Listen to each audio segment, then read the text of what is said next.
Jerusalema ikhaya lami ilondoloze uhambe nami zungangishila. So welcome, ladies. Good evening. I trust you're all well and that you've had a good week. For those of you that don't know me, my name is Epi Mabika. I'm the founder and CEO of Step Up Youth, where we provide development opportunities for young people in the areas of education, employment, and enterprise. We also encourage community development, and so far, we've been providing food parcels to those that are underprivileged in our community as a crisis response project. So all thanks to the National Lottery Community Fund, together with our partners and volunteers as well. Our next food parcel distribution will be held on Saturday, the 20th of February from 10:30 a.m. in Greenwich, which is Southeast London. And if you'd like to take part and volunteer, you're very welcome to do so. There's further information on our website, which is info@stepupyouth.org.uk. So Zoe will be able to put that in the chat for us. Wonderful. Thank you, Zoe. We're also carrying out our Care for Carers project to increase capacity to care for BME carers, of which part of it is this COVID-19 bereavement training.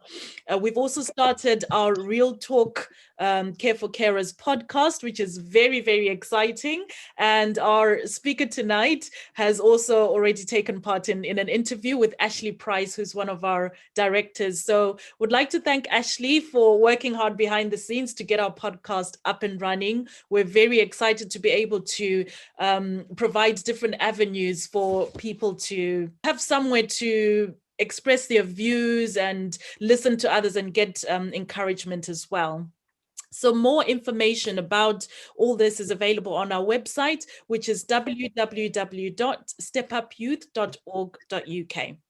So I'd also like to acknowledge the presence of Zoe, who is our project director, working hard behind the scenes, getting everyone, admitting them onto this live. And we've been having chats almost every day, and she's telling me how much she's enjoying it. I'm really happy that we're able to empower the young people, and that's why we decided to have, as our project director, a young person. So without much ado, I would like to introduce our speaker and trainer tonight. Very excited again, ladies. For those of you that don't know her, Dilys Sillah is a powerhouse. Those of you that don't know her, I don't know what rock you've been living under, but this woman is just phenomenal. Yes, I will read her bio just so that you get an appreciation of who it is that's training us tonight. So Dilys Sillah is a transformational life coach specializing in grief, emotional independence, and relationship coaching. She is a minister at Glory Chapel in London, a TEDx speaker, founder of the charity Who Will Hear My Cry, a charity that raises awareness on rape, child abuse, and domestic violence. Dilys is a keen advocate for women and children and has thus authored the best-selling book entitled Not This Widow, A Journey of Grief, Love, Loss, Strength, and Survival. And I've actually got my own copy here, Dilys. It's a book that I can't actually put down. So we will put a link in the chat if you would like to get a copy of Dilys's book yourself. Ladies, you will not regret at all. Dilys has also authored another book called Predator or Prince, How to Find the Man of Your Dreams and Not Your Nightmares. This book educates women on how to spot red flags in men who may be emotionally or physically abusive. Dilys is also an activist advocating for widows' rights and fighting to end gender-based violence, FGM, child marriage, domestic abuse, and other cultural malpractices, especially in Africa. Her work is giving a voice to subjugated and oppressed women and girls to empower them to redefine their lives and live again. So speaking to us tonight about dealing with grief during the COVID-19 pandemic era, please help me give a very warm virtual welcome to Ms. Dilys Sillah. Woo! Welcome, Dilys. Take it away. The floor is yours. Thank you for having me back. which means I must have behaved myself the first time. So I do appreciate the invitation. It was a pleasure the last time, and obviously it's a pleasure again. Otherwise, I wouldn't have come back so quickly. So thank you very much for that. So today we're going to be speaking about dealing with grief in a COVID-19 era. And you know, when I was asked to speak about this, I was thinking, well, wow, what am I going to speak about? Because obviously, when I suffered my loss, it wasn't during that time. But then I kind of went away and I thought about it, and you know, I just meditated a little bit, and I thought, though I may not have had this exact experience, I have had an experience of grief that was life-changing.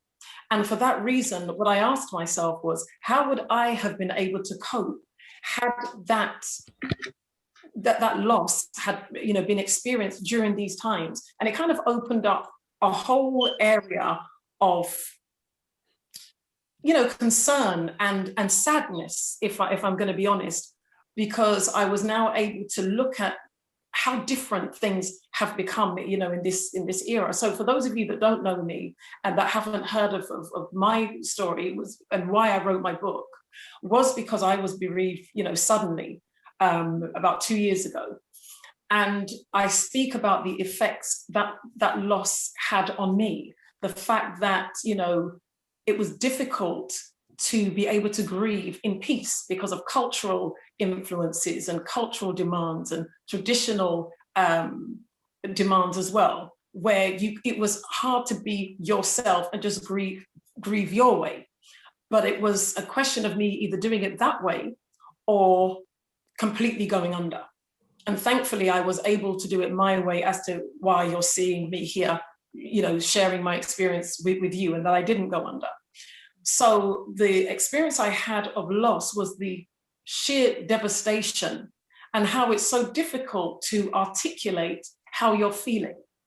I had the, in quote, luxury of my loss not being experienced by millions around the world. Therefore, I could maintain a level of uniqueness of that loss for myself. Whereas I believe that what a lot of people are experiencing is, even if it's not COVID related, it's assumed it's COVID related. And for that reason, it's like it's old news. So the level of compassion or shock or surprise or hurt that one may be able to rely on in a way where there is that connection between they that has actually, you know, suffered the loss and those to whom they wish would empathize with them, an element of that is sometimes lost. Sudden loss is always going to be difficult. Any loss is difficult.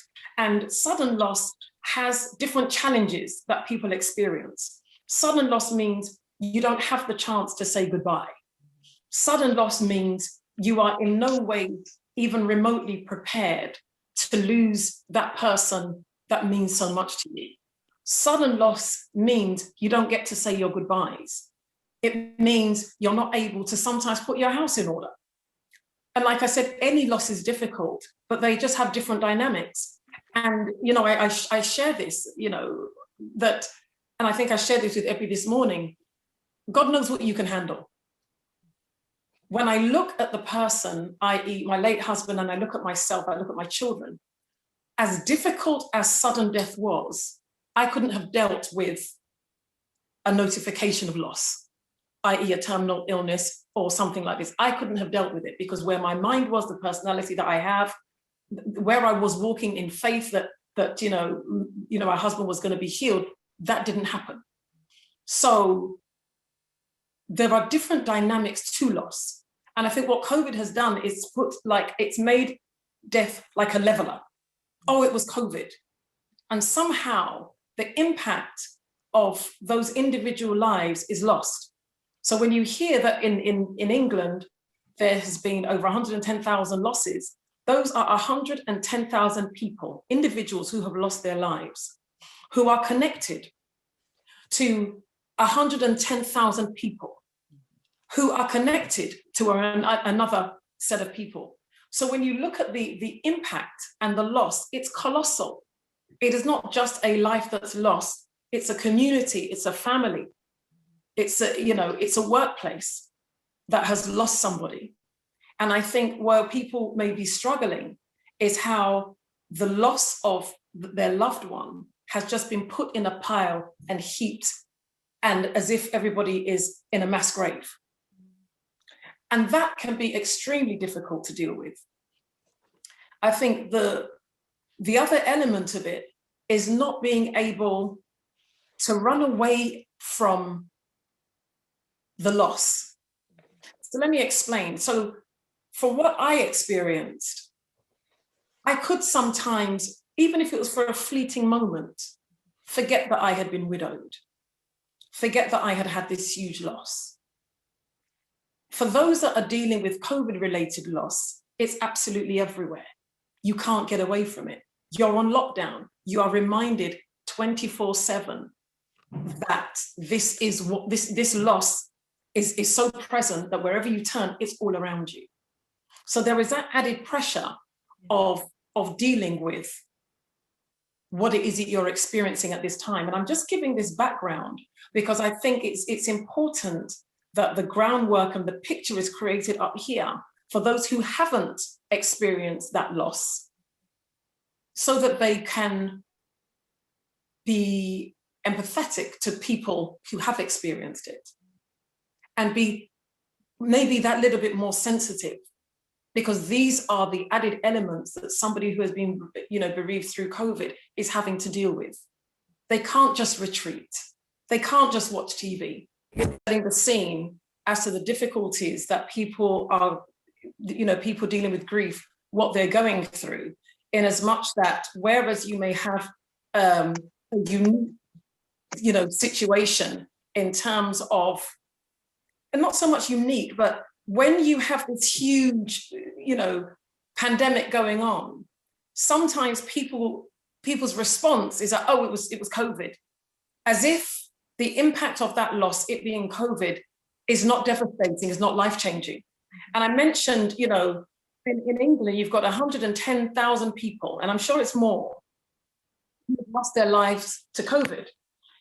And yet you're also having to look at the 110,000 families that are affected. You need to look at the 110,000, workplaces that may have been affected. In other words, the ripple effect. So, it's just setting that scene to allow us to be more compassionate and present for people who have lost somebody through COVID. There are over 110,000 people that have lost their lives to COVID in this country alone.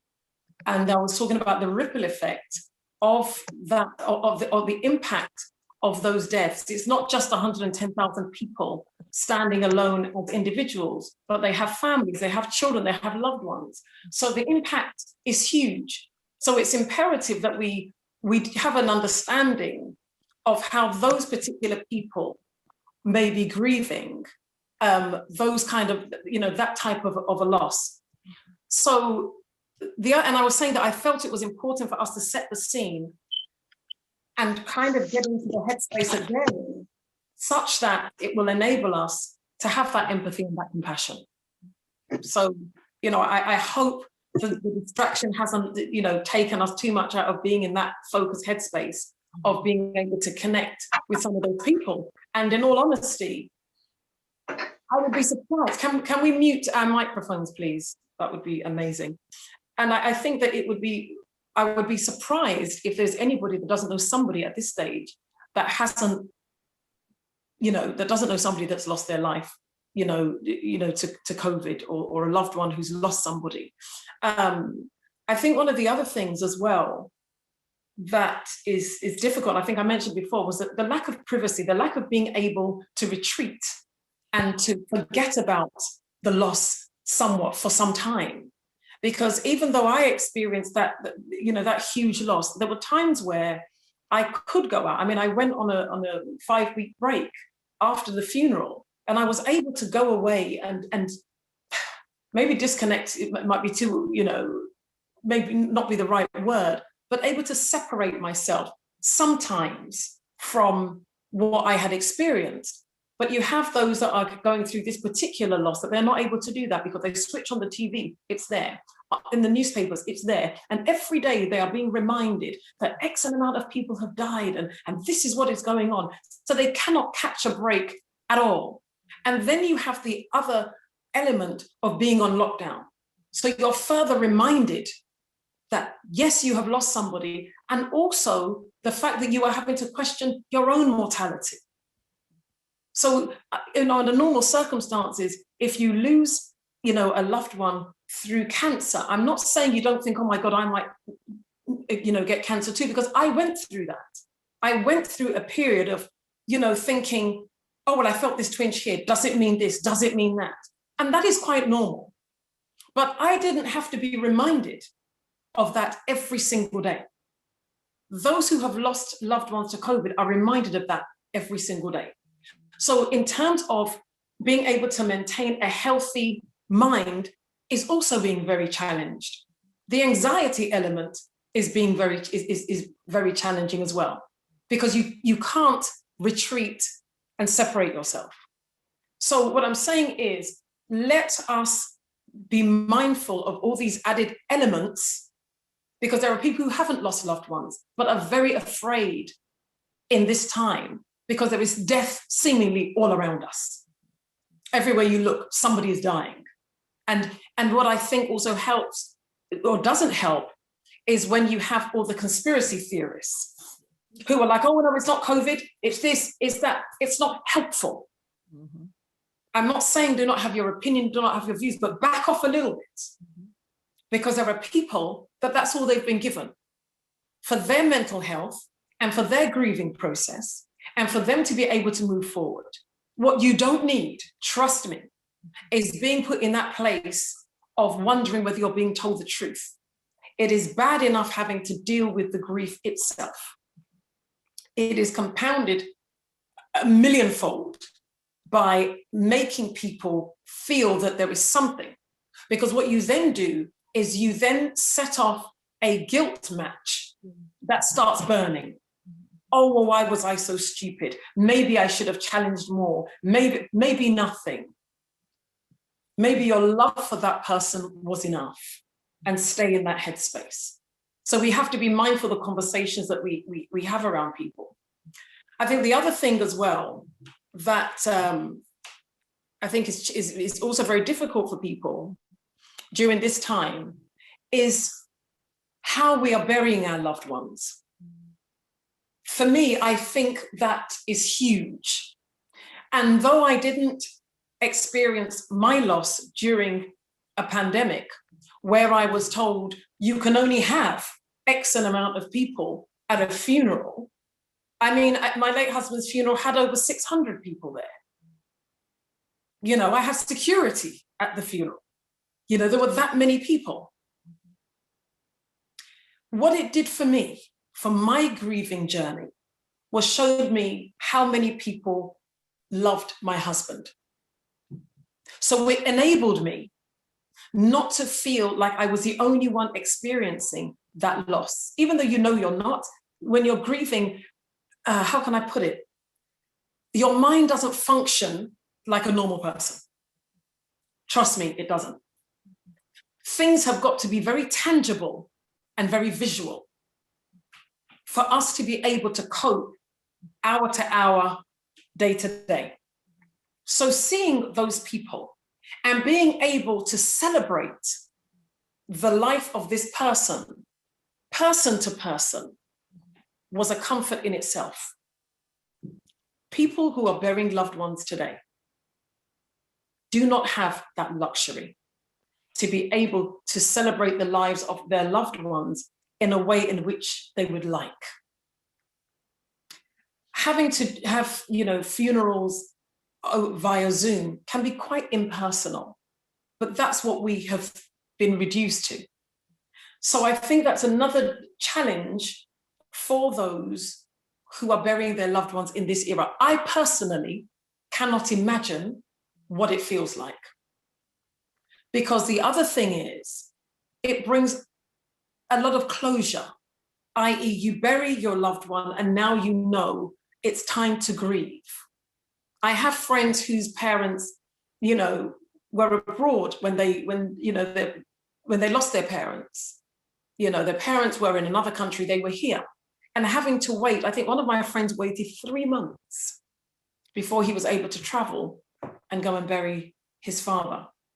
So those things really prolong the agony. I cannot imagine how I would have coped under those circumstances. But these are real life situations that people are having to manage in this time. I think as I said, the lack of privacy as well, because of social media being a tool and a vehicle of announcing death, has caused a lot of damage to people because of the lack of human contact and being able to go out and lead a, in quote, normal life. A lot of people that may not necessarily or may not normally be on social media are, you know, appearing on social media a lot more. And that has become like their medium for news.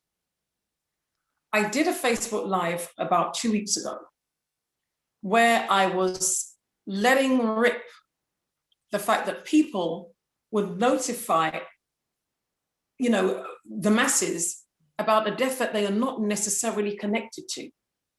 It's horrible, it's crass, it's tasteless.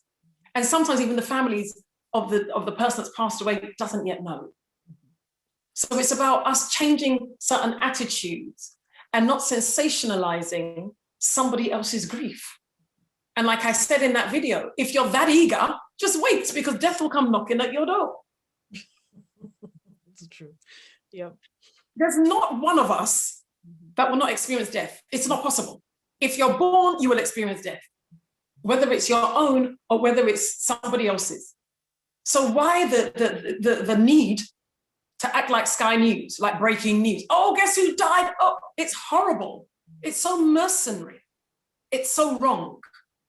So, you know, like I said, if you're that eager to announce someone's death, wait. Provided it's not your own, you'll get your opportunity in due season. Just chill, just relax, you know. So I think that it's something that we need to really be conscious of, because it is breaking the news of how somebody has passed away has a huge impact on how they are able to grieve and accept that loss and to get over the shock. I was there when I lost my husband. I was there. And it played out like slow motion, you know? And it was funny because when I was thinking about this earlier on, I thought, am I going to share this? I thought, yeah, I will share this. So, you know, when the paramedics came to the house, they took my husband in an ambulance. Some bits I will leave out because I just don't even want to have to think too deeply about it. But the point I want to focus on is that when I went to the hospital, you have a side room where they keep your loved one. And I was able to sit in the adjoining room, waiting for my children to arrive, you know, my pastor to arrive, and my family and close friends. And they were able to go in and say their goodbyes. I sat there for a while. I was there for a long time. People that have lost loved ones due to COVID don't even have that. They don't even have that, to be able to sit next to their loved one and hold their hand and say goodbye. You know, so I think the compassion element has got to be up here. And we shouldn't ever feel that those deaths are somehow less impactful just because they have millions of others who have been lost in the same way. It still hurts. You know, so I think we need to be mindful of that. I think you know, those who are experiencing this type of loss also have to be quite bold. And when I say be quite bold, I mean bold in being able to draw a line and say, I don't want to discuss this. If you think it's one big conspiracy, and, you know, I actually had a conversation with somebody who said that they'd lost a loved one to COVID, and some idiot went into their inbox to talk about conspiracy theories. What is wrong with people? What is wrong with people? So it's important that you grow a pair. Let me just be blunt. Not the time to be weak. This is not the time to crumble. Because if you don't stand for your mental health and for your peace, people will continually come and disturb it. The one thing that I have been so adamant about in this season is I will not allow, under any circumstances, anybody to disturb my peace. I'm not going to have it. I don't care who you are. I have to give you permission to cross my boundary and say, come and bring me misery. I won't do it. You know, I have chosen the people that I will allow in my space in this era. And, you know, sometimes, you know, even with family, people go through different things at different times, and loss has a huge impact on family dynamics. Sometimes some family members may need that extra time. You've got to leave them and let them go. And maintain, you know, your mental health. So what are some of the solutions? Address any feelings of guilt. It is not your fault that you lost your loved one. Put that in the bin. Put that in the bin. Don't reason it. Don't negotiate it. Don't entertain it. You are not the reason why the person died. You are not God. You are not a murderer. You couldn't have saved them. They died. As blunt and as coarse as that sounds, it was meant to be. You are not responsible for your loved one dying. No, there's nothing more you could have done. It happened. It is important also to voice your pain and your fears and be honest. Find the people that you can trust, who you can be in their space and vice versa. Now it may have to be done virtually, over the phone, whatever, but find your tribe and stick to the people that you know understand you. Find the people that understand your silence. Find the people that know when to be silent. And now I talk about, you know, a time where a friend of mine came to see me, and all she did was hold my hand. The only time she would open her mouth to speak was to ask me if I needed something. Other than that, there was no conversation. That was it, you know. So it's very important that you take care of yourself and be intentional about it. You are going to have days where you will slip. I mean, there were days where I didn't shower for 3-4 days. I looked a wreck. I looked terrible. And if not the fact that I physically had to get out of bed and, you know, I wouldn't have bothered. I wouldn't have bothered. But for the people that kept on at me, you've got to do this, you've got to do that, it pushed me to have to do better, even if I didn't want to do better, even if I didn't want to do better here. Yeah. So it's so important that you find those people. Mm-hmm. You must be able to find one person. And let me tell you something. And this is why it's important for us to be careful of how we live and the people and the relationships we invest in. Because if when you are bereaved, or if when you hit a really dark place in your life and you cannot find one person, the problem is not people, the problem is you. Yeah. It's true. If you cannot find one person that cares about you, you have led a useless life. And it's time to change. It's time to change. And that is why I've had conversations with people who are really nasty and disgusting, like, you know, those pieces of vermin that were online a minute ago, that if during this time, where you smell death all around you, it doesn't make you a better person, you're a lost cause, then you don't deserve anything good to happen to you. Because your level of base stupidity and callousness knows no bounds. So if you know that you want to be supported in your dark hour, start to support somebody in this. Learn to be a friend. We women come out with this rubbish, oh, I don't have female friends. Listen, you need to check your body parts properly, because if you're female and you can't get on with other females, you are the common denominator.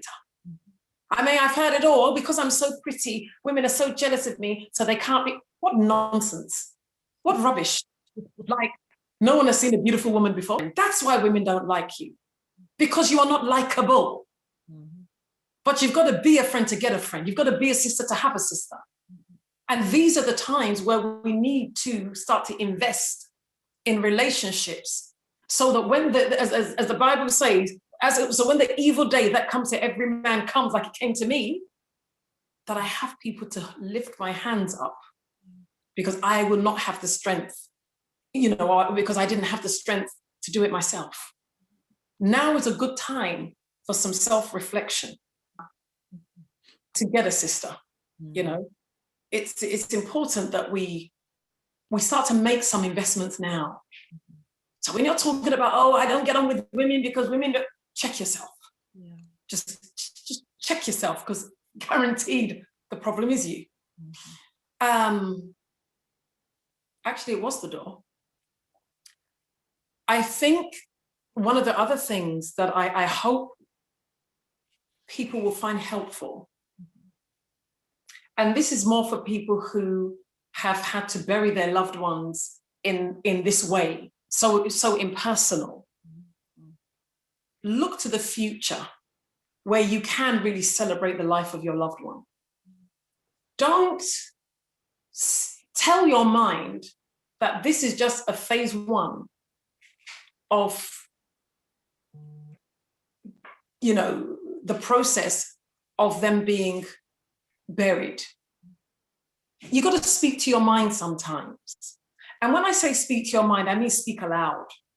And I discovered something a few days ago. It kind of had a little bit of a taster of it, but it kind of came to life for me. So we all have conversations in our head. The voice here and the voice there and the voice, it just gets all jumbled up, and we're trying to, have a conversation in our head. But speak aloud. Open your mouth. So for example, when I have to study, trust me, I have a conversation and go on for days. And I say, look, today, Dilys, you need to work between 12 and 2. And speak to yourself like a child, speak out. And sometimes you're going to have to do that to be able to deal with the emotions that come here when that grief really shows up and kicks you in your belly. But yes, I know that I had to bury them in this way, but they know how much I love them. And I'm looking to the future for that day that all this person's loved ones can come together and we can celebrate this person's life. And keep your mind focused there. Because you've got to put your mind in a place of something that you have visualized that's a goal for you to get there. And it's a revelation that I caught just before I came online. And let me just park that for a minute. I'm going to just mention 2 other things. Take time to grieve and engage the services of a counselor. If ever there was a time that you need counseling, it's now. Why so many people go through grief on their own, it baffles me. It baffles me. It's like the help is there. Just go get the help. I don't know why we feel we can walk through the process of grief with no assistance. Don't do it. It's not necessary. You just don't do it. Yeah. What I will say is that when you are going to engage the services of a counselor, and I mention this all the time, it's important that you find somebody that you gel with. Because this is somebody that you are going to be telling your innermost secrets. This is a person that's going to see you at your most vulnerable. When I started my counseling, I think for the first 4 sessions, I think I just cried. The first 4 sessions, I just cried. It's good to know yourself, because for me, not crying in a session meant I was making progress. And my counselor said, why is it such a big deal that you didn't cry? I said, it means I'm getting better. Not that I will never cry again, but it meant that I could have a whole conversation about this huge loss of losing my husband and not breaking down. So that was my journey. Find your triggers. Know the things that trigger you. Some things you may not know. Some things you may find out as you go along, but the ones that you know, manage them. Have something in place so that you are able to counter that trigger. For me, it was music. And I mean any music. Any music. Don't be bullied, especially if you are in the church, into grieving by somebody else's mantra. Don't do it. I would have people saying to me, play some gospel music and just do praise and worship. And I'm like, can you just shut up? Like, can you just be quiet? Just hearing music made me feel like I was being skinned alive. I hated the sound of any music. There was nothing that could depress me more than the sound of music. And this is somebody that's a singer, a musician, but I hated the sound of music. What helped me and what has always helped me is silence. Very rarely, those that know me personally, very rarely will you call me and hear even the TV on. I'm always in silence, nearly always in silence, you know. So know what your triggers are and manage them. Stay centered. And the emotions that hit when that peak happens, and for those that have had children, I describe it as, those contractions that it gets so intense, but you know that it's going to come down. And just ride that wave. Don't deny the emotions. Feel the fear. Feel the anxiety. Let it flow and let it pass, and it will go. And that's why I say that having a counselor is important. When I was talking about, and I'm going to, close in a second, when I was talking about looking to the future, what I was going to say and what was a revelation to me, I just finished praying and, I was trying to get myself ready and trying to wake up because I was so tired. And I said to myself, was the Holy Spirit speaking to me? Whichever. I caught a revelation. And that revelation was, when you are grieving, your destination must be healing. Otherwise, you just walk this journey of grief with no destination. You're just walking. Because when you know that your destination is to be healed, you are able to not only check your progress, but determine what you want that progress to look like. I just caught that revelation an hour ago. Because for me, it was like you're on this grief journey. Wow. And what I've described grief as is like having a backpack and you're walking. What footwear you're wearing and what's actually in your backpack determines where you are on your journey. Whether you've got books in there, whether you've got water for the journey, whether you've got hiking shoes because you're going to go up some mountains, whether you've got gloves on, whether you've got a scarf on because the weather of that grief journey is going to be cold, it's going to be tough. And as you keep on walking and you're getting to that destination of that place where it's sunny and tranquil, you can start to remove the gloves and maybe exchanging those hiking boots for some flip-flops. And, you've got the water and you can start to discard the stuff in the backpack so it gets lighter and lighter and lighter. But destination should be destination healing, destination heal, destination heal.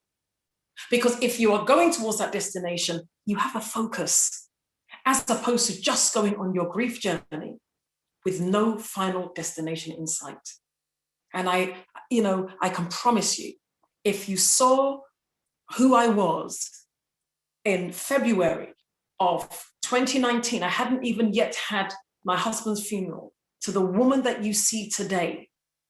I didn't comb my hair for a month.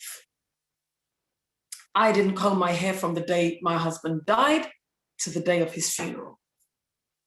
I only combed my hair because it was a funeral. That's the only reason I combed my hair. I was dead. I was like a dead person. But today I can honestly say I am the happiest I have ever been in my life. To the glory of God, I can promise you to God that I am the happiest I have ever been in my life. No, you will never be the same when you lose a loved one, but you will be different. And you can be better than what you were before. Does it mean you don't miss the person that you... No, it doesn't mean that. But what it means is you have been able to manage your grief and your grief not manage you and live again. What a disservice to humanity to die when your loved one dies. What a loss. Because what it means is that you never realize what your purpose was. If you were meant to die with your loved one, you would have died together. Yeah. So the fact that you are still here means that there is still a purpose for you to fulfill. And sometimes it may take for that loss to happen for you to realize what your purpose is. Sometimes it's necessary for that loss to occur. As painful as and as ridiculous as it sounds, sometimes there is a reason, there is a science behind the madness. But you've got to find what it is. Don't give up, don't die with your loved one. Don't die with them. Don't die. Desire to live. Desire to be alive. Desire to want more. Dare to be happy. I make no apologies. I make no apologies that I'm filled with joy. I make no apologies that it's taken me God knows how many years to realize my purpose. You know, it's taken me how many years? I make no apologies for it. But be careful of the stories and the things we allow to be seeped into our spirits. That, oh, you're a widow. Look bloody miserable all the days of your life so that you can go and dwell in the house of the Lord forever and ever. Not me. Not this widow. Not this widow. I will do my hair. I will fix my makeup. I will look attractive. I will feel good. I will love and be loved and be happy. And I will not say sorry for it because it's my right. Amen. My right. It's my right. It is your right to be happy. Yeah. Grieve by all means, but don't let it consume you. Yeah. Don't let it overtake you. Don't let it end your life. Grieve. You know, there was a message I preached on Tamar in the Bible, or Tamar in the Bible. And she was raped by her brother. And when you read her story, it says that Tamar was left a desolate woman. And that's all you hear from her after that. That experience in her life wrote her whole present and future. It says she died a desolate woman. May nobody that has had any loss ever die desolate. May you be fertile in your ground in this thing called life. And may you grow and be a blessing to others. May you be a source of strength for others. May you be a source of hope for others. Because it's so easy to curl up and die. I am not superhuman. They say, but for the grace of God, go I. That's all. All you see when you see me is grace in motion. Wow. That grace is available to all who want it. I am not superhuman. There's nothing special about me that, no. I couldn't pray for over a year. I could not pray for over a year. But look at me now. I'm now a minister praying for people. I've never prayed so much in my life. In my ministry, we are on 7 days a week at 6 a.m., 7 days a week. Then in the evenings at 6 p.m., the ministers pray, and midnight. All we do is pray. Well done. Praise God. This is from the woman who refused to die desolate. I'm not special. I just recognized that there was a purpose to my life beyond widowhood. That's all. That was it. So for anybody that is experiencing this loss in this time, get yourself some counseling, find your tribe, dare to live and focus on that destination called healing and start to walk there and you will arrive. Amen. Thank you. Wow. Thank you. Oh my God. Amen. Oh, Dilys. Powerful, Daryl. Well done. Thank you very much. Thank you too. Thank you for coming.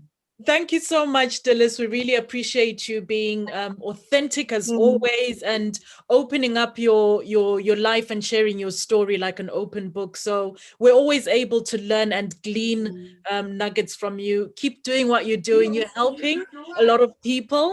And I would like to open the floor for questions, but I've got a question to start off with. Dilys, how do you deal with someone that either patronizes your experience of grief. I had a relative when I lost my dad a few years ago. They came to me and were like, "Oh no, don't cry so much. At least you were a teenager. How about my daughter? Her father died when she was 2." And it's like, "Oh, I'm dealing with this grief. How can you? That's not supposed to console me. I've lost the person that I loved the most, and you're here to tell me at least it's not as bad as that. That's actually making it worse. I'd rather a person is quiet." So how do you deal with that?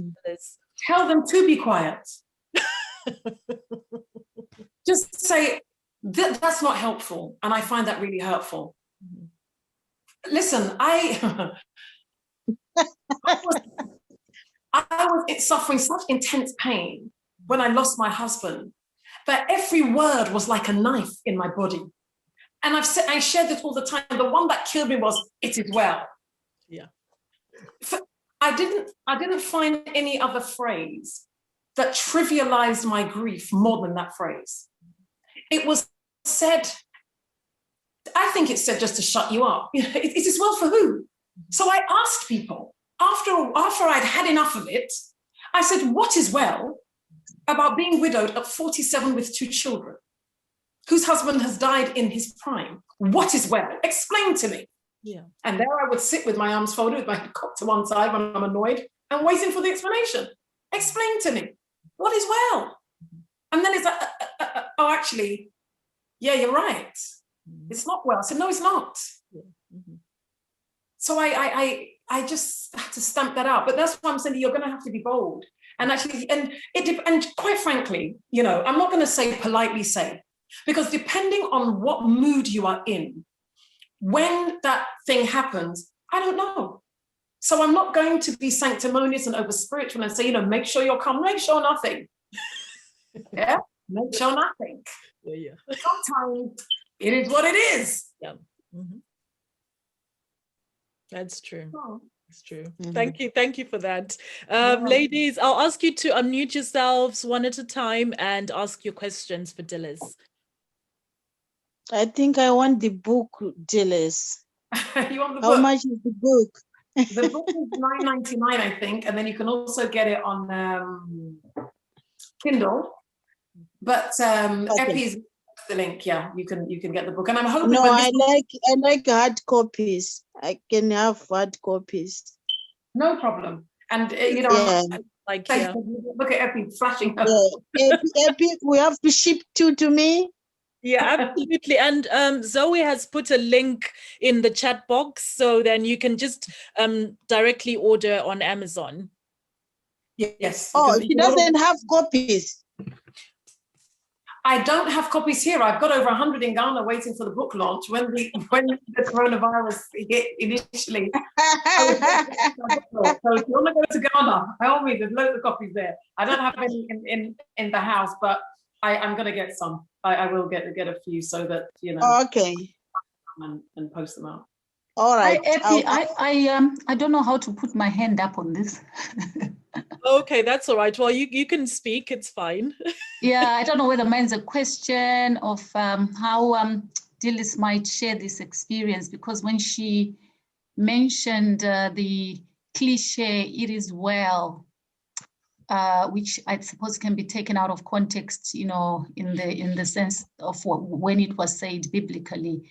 I'm wondering about whether there's something about being human beings rather than human doings, because it's almost when there is a bereavement, there is almost like an urge to feel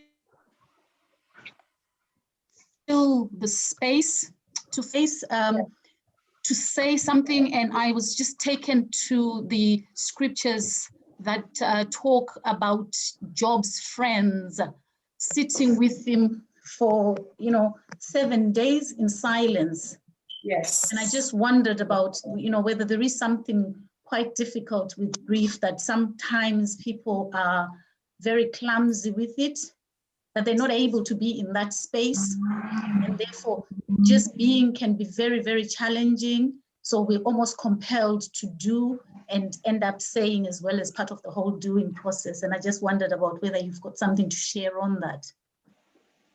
Yeah, it's a brilliant question. And I bring up two points, actually. Number one, as human beings, we are uncomfortable with silence. Silence isn't something that is natural to many of us. So when we're put in a place where we just have to be silent in a room, it's uncomfortable. Mm-hmm. When you have a situation where somebody's grieving, you think you have to say something. But the ironic, what is so ironic is that there's nothing that you could possibly say to make a bereaved person feel better. There's just nothing. And, one of the most powerful experiences I had was when my friend came over and just held my hand. And all she asked was, what do you need? So I think that, yes, there is an element of wanting to help. And yes, we are very clumsy when it comes to grief because it's something that is so inevitable, but yet we don't have any training on how to behave. The only time we know what would be the right thing to do is when it happens to us. And then it's like, oh, now I realize that I was really not doing the kind thing or the right thing now that I've lost somebody. And it's great we have these conversations so that before we get there and screw it all up, that we are prepared to just sit in that space of silence. I work as a coach. So silence is one of our that's a good coach anyway. I mean, some people call themselves coaches in their wisdom. They did a course online for 20 quid and call themselves coaches. No, I'm talking about proper coaches, yeah? Ones that are trained properly, spend some money, trained, yeah? Mm-hmm. One of our most powerful tools is silence. Is silence. You could sit with a client for 5 minutes, and 5 minutes may seem like 20 minutes. Just what we call it holding that space for that client. The most profound revelations for our clients are during those periods of silence. There's times where I may be having a quiet time and I'm not praying, I'm just sitting there. The Holy Spirit, and I'm just being. And I can feel the warmth and the peace around me in that silence. But we've got to learn to be comfortable with silence so that we can hold that space for people who are grieving. So it was a brilliant question.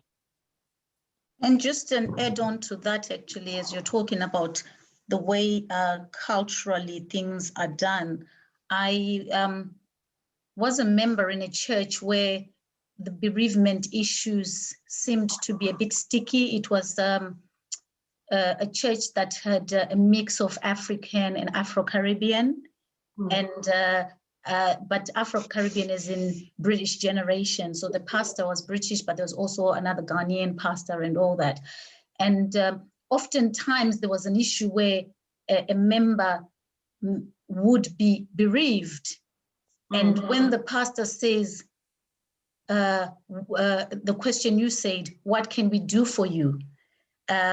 In the African context, that's a very awkward question when someone is in grief and in bereavement, because, I had a friend saying, well, I don't know what to say. I am bereaved. And they're asking me, what can we do for you?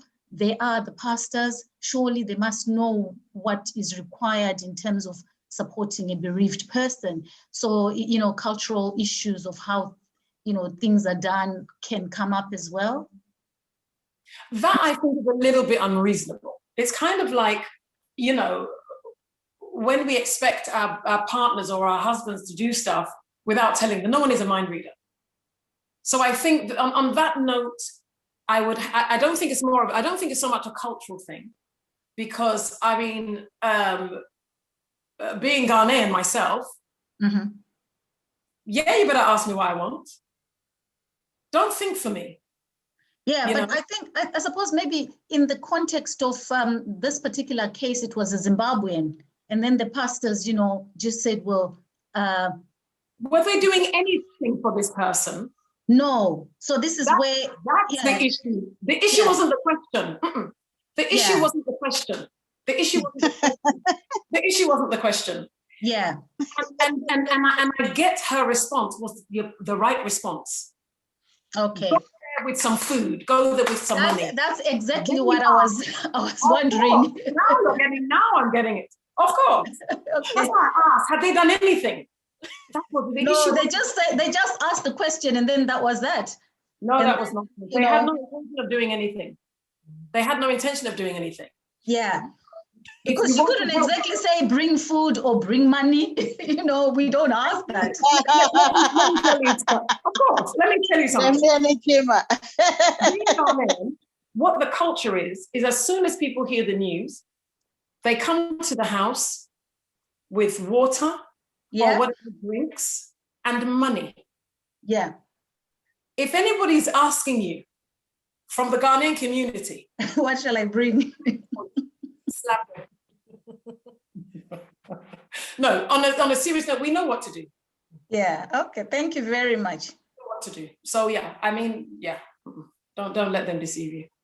They didn't do the right thing. And the response the lady gave was spot on. I would have given the same response under those circumstances. Mm-hmm. Any other questions? Kamu, you're raising your hand. Yes. Thank you. Again, I just wanted to say thank you to Dilys for today and what you shared with us. And I think one thing that really resonated with me was about having a goal, or that healing is the goal of of that trauma that you're going through. Because for not just for bereavement, I think, but even for things that happened. So this is how I applied it. For things that happened like in my past and stuff, just thinking, actually, I've prayed about this. I've had some, I've spoken to pastors and friends and people about this issue. People have prayed with me and, I've forgiven and all of that. But like you're saying, it's like going round and round in circles, not actually getting to a destination. So it's about really thinking what healing would look like. That's right. And how to, and then almost working back from that to see, what are the steps that I need to take to get there. Absolutely. So I think that was really quite, really resonated with me today. But yes, thank you very much for that. Yeah. To hear that, because like I say, for one person to get it and get their life back, it blesses my heart. It's a real blessing. So thank you for sharing that. All right, thank you. Zoe, you've got a question? Yeah, I had one question. Most of you answered for me anyway, so I was like, okay, cool. But my one question was, so how can people who are living in COVID situations now and they've lost family members, obviously if they're living by themselves, they can't really surround themselves with people. And I remember you was talking about how at your funeral you had loads of people there and it felt like, you've been motivated to be pushed, and even your friend came, she held your hand. So what do you suggest for people who actually can't even leave their house, or they can't even be with so many people around them? Do you know what I mean? I think, we have to just go back to the good old telephone and maybe do a video call. Have that person, the one person that that if you rang them at 2-3 in the morning, so long as it's not me because my ringer's off, that you ring them anytime and they're going to pick up that phone. And the thing is, even if you have to, this is why I was saying that even if you have just one person, that one person is enough. During those times, you don't need a whole congregation. You just need one person. You just need that one person that if you pick up the phone. I mean, I had many people, but there's one person, that support bubble. Yeah, absolutely. Right. So just have that one person. And that's why it's so important to invest, in relationships, good, authentic relationships. And this is why when people say, oh, keep your friends close, but your enemies closer. I'm like, what nonsense. Really? How's that going to work in times like this? Yeah, true. Cultivate healthy relationships. The ones that, when you've got your top tucked in your knickers, your friend will tap you on the shoulder and say your bum's exposed, yeah? Those kind of friends. not the ones that will laugh and not say anything to you. You know, start to find those people. It's so important. Listen, sometimes people are blessed because of how they bless people, because of their heart. I can't emphasize enough how important it is to just love people. When you love people, people will love you. I'm telling you. I'm telling you. Look, there were people that came to my husband's funeral. I didn't know them. One lady claims, and I'm not saying this to be boastful because that's not my style, but I'm just trying to make a point. One woman, and I say claims because God forgive me if she's watching, till today, I cannot remember who this woman is. She claims I gave her money. And she came from Southampton. Although we were holding the funeral in Edmonton and Enfield, she came all that way. And she told, I don't like to use the word step. I call my husband's children my children. So my son's mum, who was the one that came and told me, it was so funny because we were actually wearing outfits that were quite similar. We thought it was hilarious. And, you know, she said to me that this person said they were there because of, to today, I don't know who that person is. I don't know who she is. You know, like I said, in my culture, people give donations. The donations that people gave, they were unprecedented. If you want to be loved, love. Yeah. It's so simple. There's no science to it. If you want to be loved, just love. Wow, that's really powerful. We do have a few more questions, but I would also like to read some comments in the chat just so that we're all on the same page. So Josine says, thank you very much. It's really helpful. Absolutely a difficult time for people, and they need closure. When the rituals of death are not done, it makes it so hard to forget. Zoe says, that's so true, because breaking the news of someone and how they died may be insensitive for their family. They no longer have their small bubble that can they can rely on. It was just made public for other people to have an opinion on their death, even though they have no right. We need to be more sensitive. So this is referring to when a post is made on social media before the actual relatives get to know as well. And Spiwe says, oh, wow, this is so encouraging. We've got some clap emojis. Well done. Thank you. Vonai says, thank you. We've got the link to the book again. Kamui is also suggesting that perhaps we need a session on friendships and relationships. So you guys were just pulling me into doing a session on everything. I thought the last one it was relationships. Now you guys are too smart. Well, you've written the books. So we need your expertise. Yeah. No problem. Whenever you need me, I promise, didn't I? I keep my word. You need me, I show up. No problem. Yes. I'll be back. Spiwe, very nice to see you. Thank you so much for being here. You can ask your question. Unmute yourself. Hi, thank you so much. Thanks, Epi. Thanks, Dilys. Hi, everyone. Yeah, it's really been a good talk, so I joined quite late. Yeah, so for mine, I don't think it's a question as such, more or less like a comment. Like, I don't know who was talking about culture. I think for me, when my dad passed away, it wasn't COVID. This is nearly 7 years ago now. It is quite difficult to hear when you're crying and someone is coming to say, oh, you don't have to cry, dry those eyes, you shouldn't be crying. I think it's so difficult that culturally we're meant to be just strong, you don't cry. And yet here, people will cry, but then sometimes they're all different as well. If they see that you've had a death or cross the road, they don't know what to say to you. So I think culture does play a big part in bereavement. And understanding that culture. For us with the elder women, they just want the younger woman to be quiet and not cry, but how are they going to grieve? Because I think grief is a personal journey. There's no time frame to it. There's no time limit to it. It does become difficult when someone now gets so depressed 3-4 years on and they're still down in the dumps, like what you're saying, Dilys. I am, this widow, I'm not going to stay there. So I think there's a very thin line between the cultural borders and how people grieve. And now with COVID, it's even worse. But what's been helpful, we lost 2 uncles in 1 week. due to COVID, and it was difficult because you can't go and hug, your relatives, but it was really powerful when we had Zoom. So we had Zoom meeting, and we did all the, supporting each other, and we do tend, a text to each other, even every day, to say, hi, how are you? You don't want to overdo on the text, but you also don't want to underdo.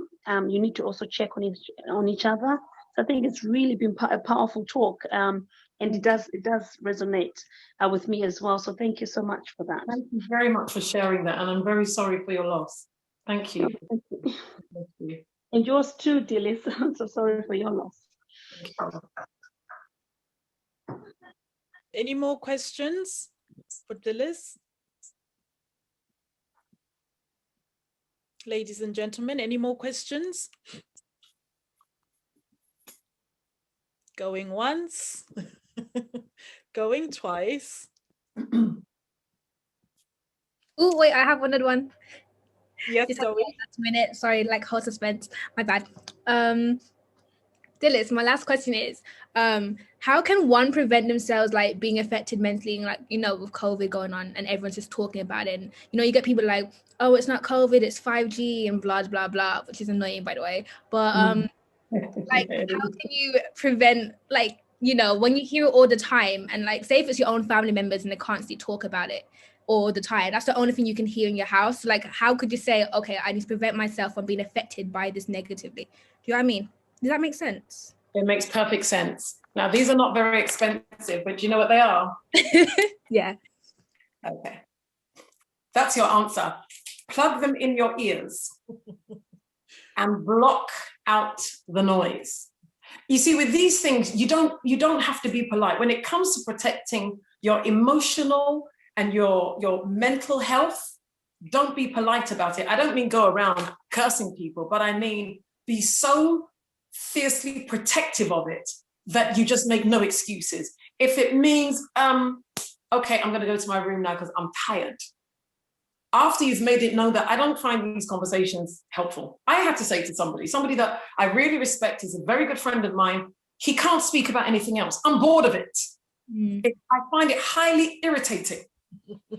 And it's like, literally, you can't have a conversation. I had to say to him, I don't want to speak about this when I'm speaking to you. I have got the news, I've got WhatsApp, I've got every kind of social media talking about the same thing, but I don't have another you. Yeah. So when you are speaking to me, let me hear from you. There are so many, this conversation, I have it in different spaces, but in this space, I want it to be about me and you. The person can't respect that. Grab your headphones and excuse yourself, because it's not a quality conversation. I mean, I don't allow people to waste my time. Time is very precious to me. And I will not allow people to impinge on my time unless you're bringing something. So if I give you my time, you're very blessed. Trust me. So if I'm giving you my time and you want to have a conversation that I don't want to speak about, then I'm not having a conversation with you again. And it's about boundaries and it's about respect. And never feel guilty about drawing your boundaries, especially when it comes to your mental health and your emotional health. Don't compromise on that. Cool, thank you. Wow. That's very, very powerful. And I'd just like to say thank you so much, Dilys. You're such a fountain of wisdom. We could listen to you all night. And I could probably talk all night. Yeah. Thank you for having the backbone to continue, even despite the trolls that we had earlier. These are the dangers of, being on Zoom and being exposed on the internet. But I'm so glad and grateful to everyone as well that we managed to just continue as though nothing happened, and still managed to get as much of lessons as we did, and being empowered as well. So our next training session will be on Friday, the 19th of February at 7 p.m, where we will have our resident psychologist, Sandra, who's here on the call. She will be speaking to us, delving deeper into trauma and related subjects as well. So please mark your calendars, block your diaries, and just make sure you put this down. We will be using the same Zoom link and ID, but we'll also ensure that we get ourselves protected from trolls. So once again, thank you so much for investing your time and being here, Dilys. We really, really appreciate you. You know, you're part of our organization. This is no running. I think you guys are amazing. You do great work. And I was listening to you about, you know, giving out those food parcels. So God bless you for that. Oh, thank you. Thank you very much. Thank you. And yes, for those that would like to join us, we are having the next food parcel distribution on the 20th. So the Zoom training's on the Friday, the evening, and then on the 20th, we do another food parcel distribution as well. And just to remind you, ladies and gentlemen, go and grab a copy of Dilys' book. I cannot put this down. She really shares and opens up her lives and gives you strategies to be able to cope with your own bereavement and also with others that are bereaved, how you can support them as well. So thank you so much. And until next time, stay safe, keep your social distance. If you don't need to go out, stay home and stay safe. Thank you so much. Bye. Thank you. So much. Thanks for having me. Bye, everyone. Thank you, everybody. Good night. Bye-bye. Jerusalema ikhaya lami ilondoloze